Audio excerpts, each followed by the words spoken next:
200 வருஷமா நம்ம நாட்டை வந்து பிரிட்டிஷ் ஆண்டாங்கன்னு உங்களுக்கு தெரியும். ஆனா ஒரு மனுஷன் மட்டும் தமிழ்நாட்டுக்கு முக்கியமா என்னமாச்சும் பண்ணிட்டு தான் நம்ம உயிரோட வந்து சாகணும் அப்படின்னு சொல்லி முடிவெடுத்த ஒரு மனுஷன் தன்னோட மொத்த சொத்தையும் வித்து மக்களுக்கு என்னமாச்சும் பண்ணணும், முக்கியமா தமிழ்நாட்டுக்கு என்னமாச்சும் பண்ணணும்னு நினைச்ச ஒரு மனுஷன்.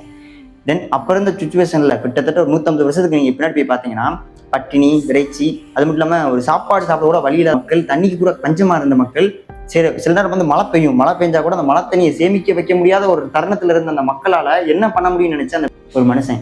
அவரு 1895 ஒரு டேமை கட்டுறாரு. இப்ப வரைக்கும் 130 வருஷமா நின்று பேசுற அந்த தருணம்.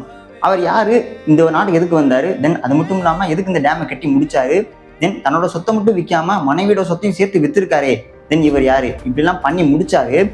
இதுக்கப்புறம் என்ன நடந்துச்சு, தென் அவரோட ஃப்ரெண்ட்ஸ், அவரோட ஃபேமிலி, தென் இவங்களாம் என்ன பேசுறாங்கன்னா, டே இந்த மக்களுக்கு போய் உதவுறேடா, உன் காசு வேஸ்ட் ஆகுதுடா, என்னடா பண்ணிக்கிட்டு இருக்க, உனக்கு அடுத்த குழந்தை பிறக்கும், ஒய்ஃப் இருக்கு, தென் இவங்கெல்லாம் நீ சேவிங்ஸ் பண்ணணும், என்ன பண்ணிக்கிட்டு இருக்க, ஒரு வருங்கால சந்ததிகளுக்கு இந்த மாதிரி சேர்த்து வச்சுட்டு நீ போகணும்ல, இப்படி உன் மொத்த காசையும் விற்று மித்தவங்களுக்கு ஒரு டேமை கட்டி கொடுத்துட்டு நீ வாழணுமா அப்படின்னு சொன்ன அவரோட ஃப்ரெண்ட்ஸு. தென் இந்த மாதிரி சுச்சுவேஷன் போய்கிட்டு இருக்கும்போது அவர் ஒரே ஒரு வார்த்தை சொல்கிறாரு, என்னோட பேர் வந்து பின்னாடி பேசும், தென் அப்போ நீங்கள் பொறுத்திருந்து பாருங்க அப்படி சொல்லி தென் அதோட முடியுது. தென் கிட்டத்தட்ட 130 வருஷம் ஆகியும் அந்த டேம் வந்து இனி உடையாமல் நின்று பேசிக்கிட்டு இருக்கு. தென் அதை கட்டி முடிச்ச ஒரு பேர் என்னன்னா ஜான் பெனிக்விக். தென் கவர்மெண்ட் அப்போ இருந்த பிரிட்டிஷ் கவர்மெண்ட்டை போய் கேட்குறாரு, இந்த மாதிரி ஒரு கலனை எங்களுக்கு தேவைப்படுது, ஒரு டேம் வந்து தேவைப்படுதுன்னு சொல்லி. தென் பிரிட்டிஷ் கவர்மெண்ட்டை கேட்கும்போது அப்போ இருந்த பிரிட்டிஷ் கவர்மெண்ட் வந்து கெட்ட முடிவு எடுத்துட்டாங்க. அப்படி கட்டி முடிச்சாங்க. பட் ஆனால் வந்து நல்லா ஒழுங்காக கட்டலை.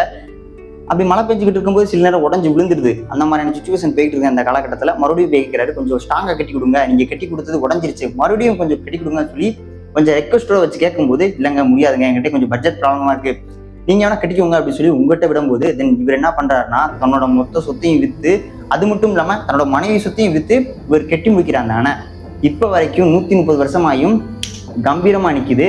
தென் இதெல்லாம் பார்த்துக்கிட்டு இருந்த அவங்க ஃப்ரெண்ட்ஸ். ஆனால் இப்போ இந்த மாதிரியான மோர் இன்ஃபர்மேஷனுக்கு சப்ஸ்கிரைப் பண்ண சப்ஸ்கிரைப் பண்ணிடுங்க.